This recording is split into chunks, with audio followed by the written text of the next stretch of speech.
Hey, okay, people. Now we're gonna start our steaks. Okay, we've left them out. I'm gonna show you steaks in a minute. Just hold on. I left them out for a little bit, So they're, not so much room temperature. They're not warm, but they're not cold either. You know. So, all right. We're gonna use a technique. This was called reverse sear.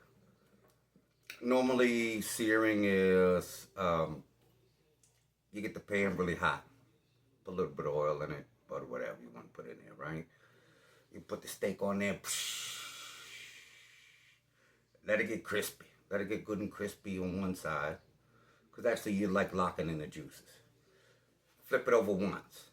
You never flip it over more than once if you're searing on the stove. Flip it over once. And chuck that sucker in the oven. So both sides have color on them. They're charred and they're seared.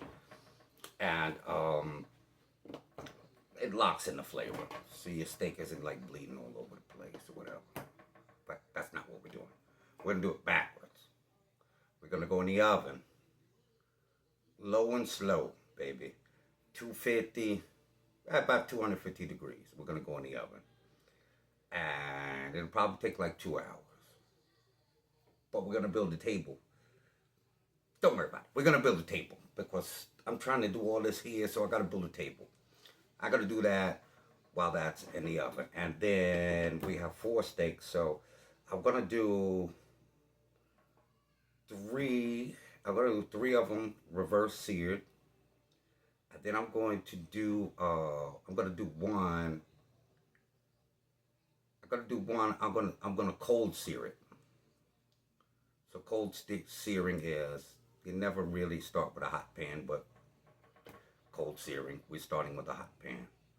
And then every 2 minutes, we're just going to keep turning it over till we get to our desired temperature. All right? So here we go. Let's see. Okay.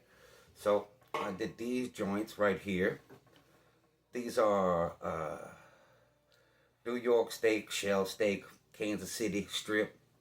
That's what they've been called, Okay? See now? They're nice. Okay? So, what we're going to do is, we have our pan here. We're going to use a pan. You have to use a pan with a rack in it. We want the heat to get on the bottom as well. We want to heat it all the way through. We want to heat it on both sides because we're not really going to turn this thing. Okay? Oh, there they go. Looky, here come Cookie. All right, so first thing is we're gonna hit it with some salt. I had some pink Himalayan salt, but I didn't want to be too fancy. I don't want to be showing off.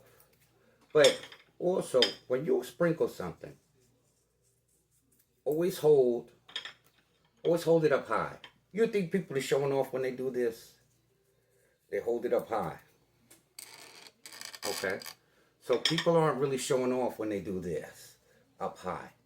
What it is that so you get it's evenly spreading. If I do this, I'm only getting it on like a certain spot. You do this, don't get close. Make a mess. It's okay. It's okay. A lot of these videos, they never show you the mess. They show it to you all nice and pretty, and then they pull it out the oven because it was pre-made. We're going with some pepper here. Just salt and pepper.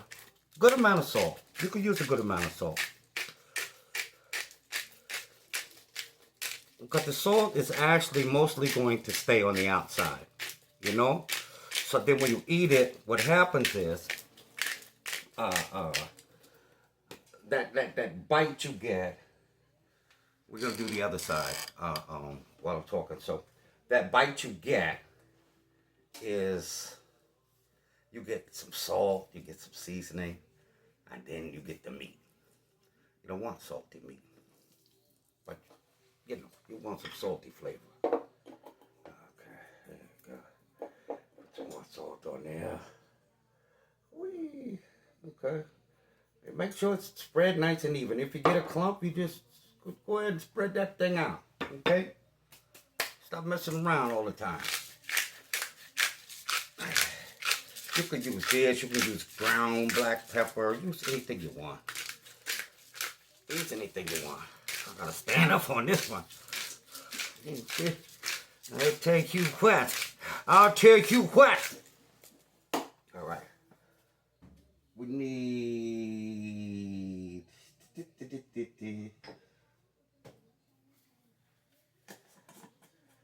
I'm gonna put a little bit of adobo on there. See, nice and high.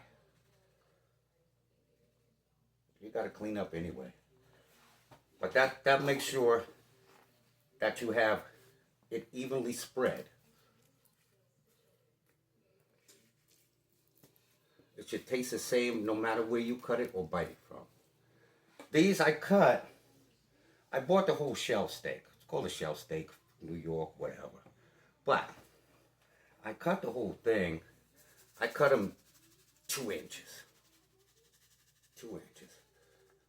You don't want them, you really don't want them any thinner than like 1.5 inches. Okay? So we got our thingamabob. All of the pans set up. Oh yeah. Oh yeah. Oh yeah, you know, I'm telling you. It's a tiger, I'll take it to church. So we're gonna do 3. Oh. That's it. We go in the oven at 250 the most for 2 hours. All right? I'll talk to you later. We'll come back. I got to change and everything because we got to do the table. I'll probably do that maybe at the 2nd hour. So I'll see you in an hour. All right. Be easy, baby.